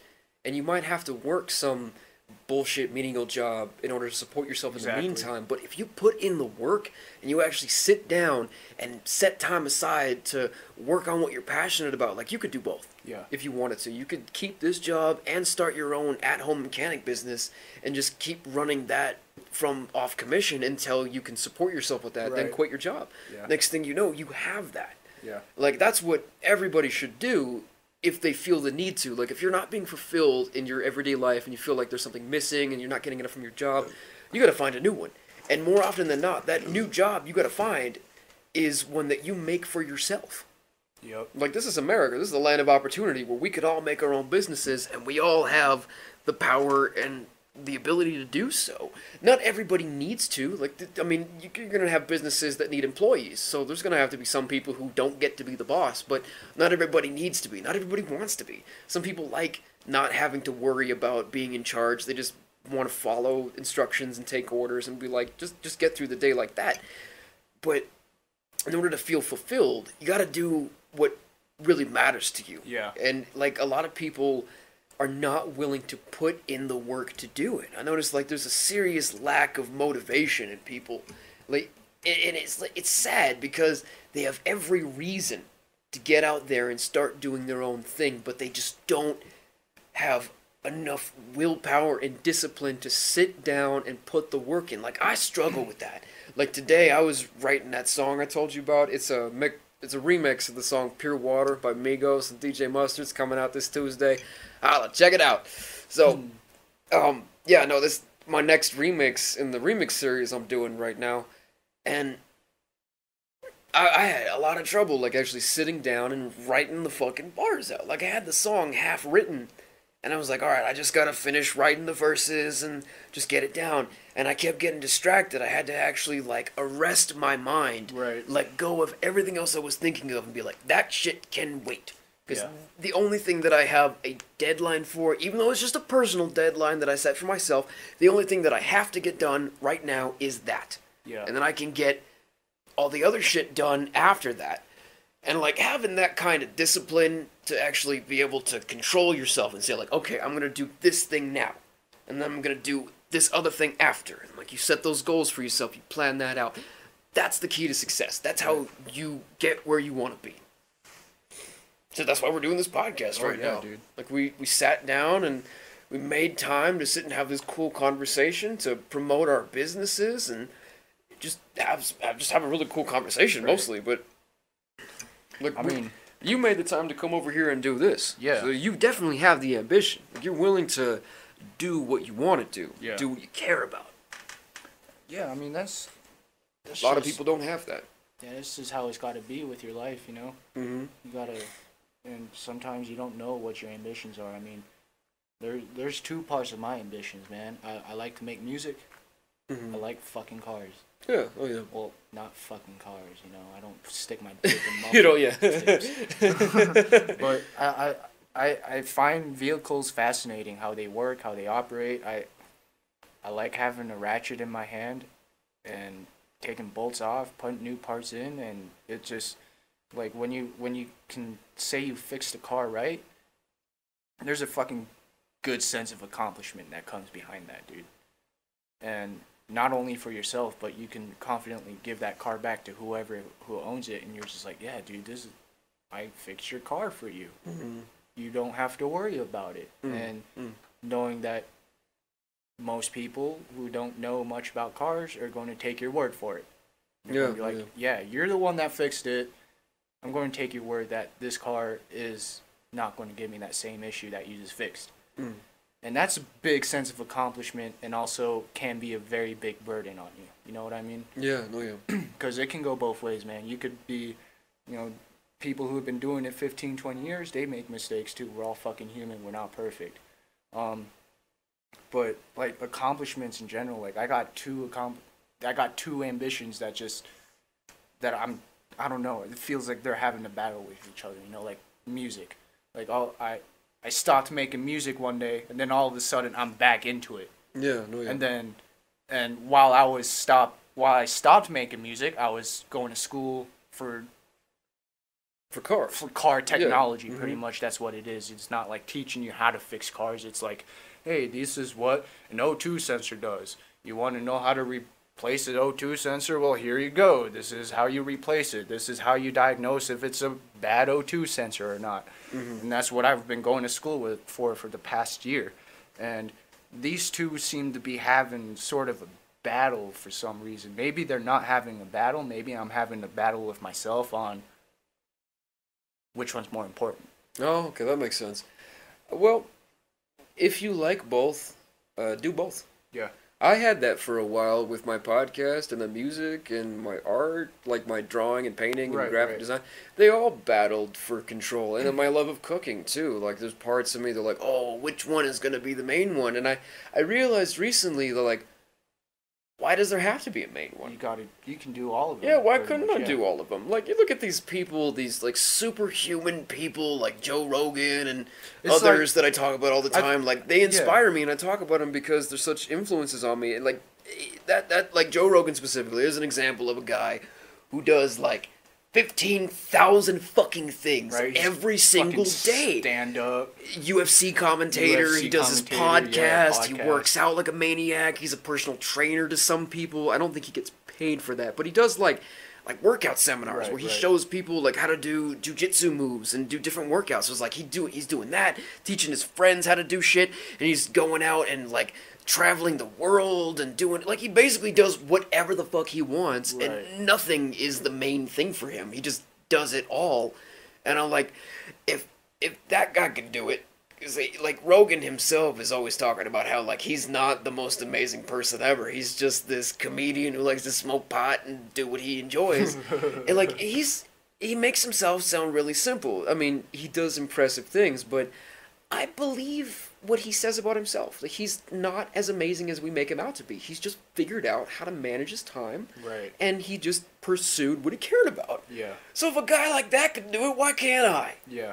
And I agree. Like, he's maybe the main reason I'm having this battle, quote unquote, is I don't know how to manage my time between making music, working cars, and keeping up with my relationships. You know. It's very hard. The way I beat that. Well, I haven't beat it completely. It's still, it feels really overwhelming having all this shit going on in my life right now. But I like it. I like the pace, the speed, the fastness of everything going on all at once, and having 15,000 things to worry about.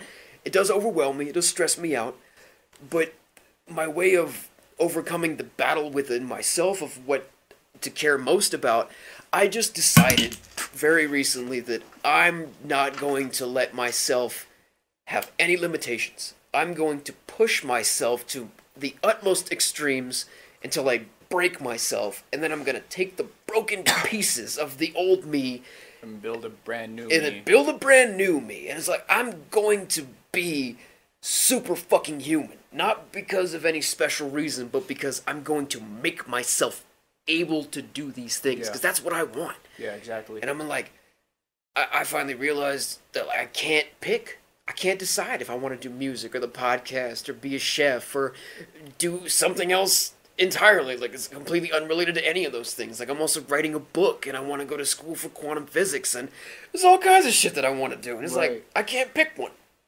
So if I can't pick one and I'm going to die someday, I better do all of it now so that I don't end up on my deathbed going, oh, I wish I'd have done that when I had the time.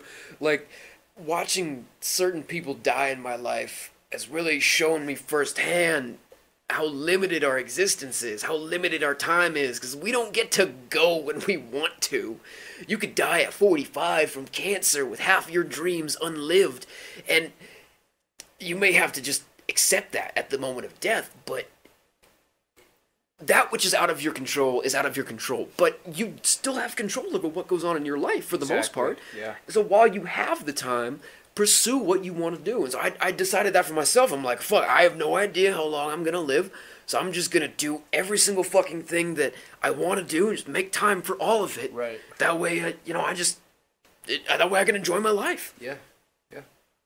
I definitely agree with you right there, dude. I mean, it's all about figuring out time management on and then just do what you want to do. And then just making the decision that I'm going to be superhuman. Yeah. Like, I kind of adopted this mentality that I'm going to be a superhero. I don't know if I'll ever have superpowers. I'll never be able to, like, do what Superman can, but I'm going to be able to go above and beyond what a normal person can do. I'm going to do more than that. Just by pushing myself, just by making it happen. Like they say, you can do whatever you put your mind to, and I believe that. I've seen it firsthand. I used to not believe it. I used to think that, oh, that's just a lie they tell you to make you listen and feel inspired in school, when in reality you can only do so much. But that's not true. It's true. You can do whatever you put your mind to. Exactly. So if you put your mind to doing everything and being strong enough to do all of it, it'll happen. It won't happen overnight. Yeah. But it's really cool how it happened with me. Where, like, as soon as I made that decision in my mind, shit started happening in my life without me asking for it. Like, the universe just said, okay, you want to be superhuman? Let's throw the fucking tests at you. Threw the whole book at me. Like, we're going to put you through boot camp in this motherfucker, and we're going to make you into Superman. Yeah. Like, the universe heard... Terrence McKenna said that. It's like, if you dream the impossible dream, nature will do the rest. Because that's what the universe wants. That's what God wants, nature, whatever you want to call it. Novelty wants to exist. And when you dream the impossible dream to go out there and do shit that no one else can do, even the attempt at the impossible is inspiring to others. Other people are going to see me doing all this shit, and they're going to go like, holy fuck, he's killing himself. Yeah. How is he doing that? Why aren't I doing that? And that's what I want. I want to inspire people. Yeah. Like, I want to show people that anybody can do it. Anybody could be like a hero, a superhero. Yeah, dude, I'm definitely there with you on the same page, man. So, fuck yeah. Yeah. I have to pee again. You gotta piss again? Maybe this might be a good time to end it. You want to wrap it up now? Yeah. Okay, so let's final plugs. Just that talk of, like, inspiring people. It's a good note to end it on. It I like feels like a good note to end it on, right? Yeah, so we're going to end it now. Just final plugs. Check out Vicious Inertia Productions. We're on Facebook, and we're only on Facebook for now, but we're going to have other pages up soon. We're going to have an Instagram and a Twitter and a YouTube. Pretty sure you guys already have an Instagram. I've seen Sickness post some stuff a couple weeks ago about it. I'm not on Instagram, so if we have one, I didn't know about it, and I'll have to go start doing maintenance on the page, because I need to contribute. But, so check out Vicious Inertia Productions on Facebook and Instagram. That's Vicious Inertia Productions with a Z at the end, not an S. And also Vicious Inertia Productions, one word, at gmail.com for any of your booking inquiries or any commission inquiries. Like if you want to commission us to do a graphic design for you, to help you with productions on a track, do mixing and mastering work. If you want us to design a product for you, like you want a fucking t-shirt design for your business or a hat or a logo, you know, anything that you need, hit us up at Vicious Inertia Productions and we will work with you. We'll see what we can do for you. Booking inquiries for shows, again, at the same email address. Also, I'm at namelessmusicofficial@gmail.com if you want to book Nameless for a show or on your podcast. Nameless Music, Sickness Music, and Skid Rowan can all be found on SoundCloud. Nameless Music can also be found on YouTube and Twitter and Facebook. And I'm putting out one new remix every week on Tuesday. for the rest of the year. Hopefully, I may not be able to make it to the end of the year. It's going to be a serious fucking marathon getting all that done, but I'm going to see how long I can last. I've already put out 2. I did a Taste remix. That's a song, Taste by Tyga. I called it In Your Face. That was 2 weeks ago. Just this last Tuesday, I did a remix of the song Motivated by T-Pain. This coming Tuesday, I'm going to be putting out Clear Water. That's a fire-ass track. You liked Motivated? I did. Oh, really thank you. liked it. A lot of people are giving me good feedback on that one. I feel like I liked it too. I had to listen to it on repeat for like a good hour after I finished making it. Nice. And like I usually don't do that because I'm not Kanye or crazy or both. I don't listen to my own music because I made it. I already know what the words are. I don't need to bump my own shit. Like I don't have other music to listen to. But that one, I liked it enough myself to where I actually went and listened to that. So go check out the Motivated remix. That one, everyone seems to be liking that one. And then this coming week is going to be the Clear Water remix. That was a track by Migos and DJ Mustard. I'm doing a remix. I think I'm going to call it Full Mastery. I might change the name. I don't fucking know. That was coming this Tuesday. And then next Tuesday, I got a special surprise for any of you Game of Thrones fans out there. Just wait and see. You're going to have to bend the knee. Oh, spoiler alert. Oh, yeah. But no, let's end it. For sure. And one last thing. LokoMotyv. We're coming out with a EP demo with Nameless music. We've been working on a couple of tracks. Not sure how it's going to end out, but it might be cool. So yeah. Well, it already is. The two songs we've done are pretty cool. I think they're pretty dope. And then we got one more to do. This is going to be a little 3-song demo EP. Now, that one is probably going to end up on iTunes and Spotify and Google Play because we actually have the exclusive rights to all those beats. Really? Oh, yeah, that's right. Yeah, you're right. Yeah. Well, yeah. We'd have to ask your cousin about that, like if he's okay he's with cool us. with it. So, Don't trust me, man. He's cool with it. That shit is going to be on the official airwaves, not just YouTube. It'll probably be our first official release on the paid music circuit. We might actually start making some fucking little cheddar cheese, but anyway, yeah, be on the lookout for all this new stuff, and then go check out those songs I told you about, and then go check out Vicious Inertia Productionz, check out Sickness Productionz, check out Skid Rowin', and LokoMotyv is no longer on SoundCloud, but we'll be re-uploading his stuff to YouTube at some point, so be on the lookout for that. Thank you for coming through, Loko. It was a blast having you on, as it's always. Always a blast, man. And I hope you beautiful people listening have a day that's as beautiful as you are. Peace out.